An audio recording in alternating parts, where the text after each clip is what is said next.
سامعین و ناظرین، ایک پاکستانی کی زبانی ایک بہترین کہانی ہے۔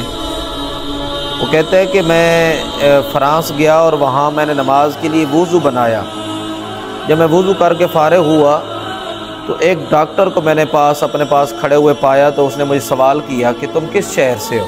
میں نے کہا میں پاکستان سے ہوں۔ اس نے کہا کہ یہ تم نے کیا کیا ہے، یعنی یہ جو تم کر رہے تھے، آزاد ہو رہے تھے، ایک اسپیشلی تم آزاد ہو رہے تھے، تو اس لیے تم کیا کر رہے تھے؟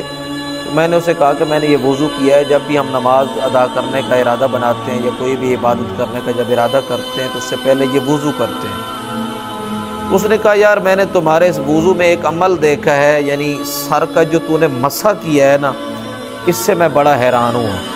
کہتے ہیں میں ایک ہاسپٹل میں ڈاکٹر ہوں، اور جو آدمی یہ مسح کرتا ہے وہ آدمی صحیح اگر مسح کرے تو دماغی طور پر پاگل نہیں ہو سکتا۔ وہ پاکستانی کہتے ہیں میں نے اسے پوچھا کہ یہ کیسے نہیں ہو سکتا پاگل؟ اس نے کہا یہ جو دماغ ہے اس کے ساتھ انسان کی جسم کی تمام رگوں کا کنیکشن ہوتا ہے، تمام رگیں یہاں پہ آ کے ملتی ہیں اور یہ ایک اس کو سگنل فراہم کرتی ہیں۔ یہ ایک پورا سمجھیں دماغ جو ہے پورے جسم کی رگوں کا ہیڈ آفس ہے، تو یہاں سے جو ہے نا وہ رگیں آ کے ملتی ہیں، اور اگر سر کے بال بڑھا دیے جائیں اور انسان کے جسم کی یعنی اس دماغ تک اگر پانی نہ پہنچے تو انسان پاگل ہو جائے۔ اس ڈاکٹر نے بتایا، کہتے ہیں کہ جو آدمی، پھر ہم نے جو تحقیق کی تو ہم اس تحقیق پہ پہنچے کہ اگر ہر آدمی، ہر شخص، ہر انسان اپنے دماغ تک دن میں 2 سے 3 4 مرتبہ پانی پہنچائے تو وہ آدمی دماغی طور پر جو ہے وہ پاگل نہیں ہو سکتا، اس کا دماغ قائم رہے گا۔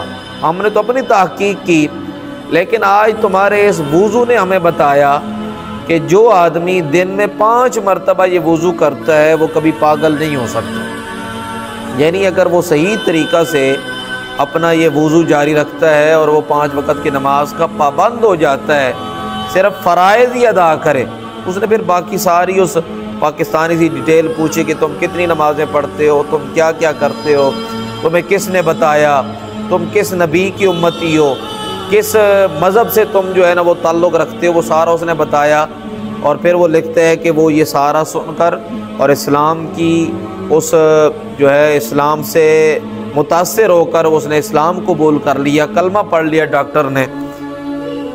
تو آپ ذرا دیکھیں کہ وضو کا صرف ایک حصہ مسح کرنا انسان کو پاگل ہونے سے بچاتا ہے۔ پھر اس میں ہاتھ دھونا، چہرہ دھونا، کلی کرنا، ناک میں پانی ڈالنا، پاؤں دھونا، پھر نماز ادا کرنا، اس میں ہر ایک چیز میں کتنی حکمت ہوگی۔ اور ہمارے آقا و مولا صلی اللہ علیہ وآلہ وسلم نے ہمیں یہ کتنا پیارا دین سکھا دیا۔ اللہ اور اس کے رسول صلی اللہ علیہ وسلم کی ہمارے اوپر کتنی مہربانی ہے۔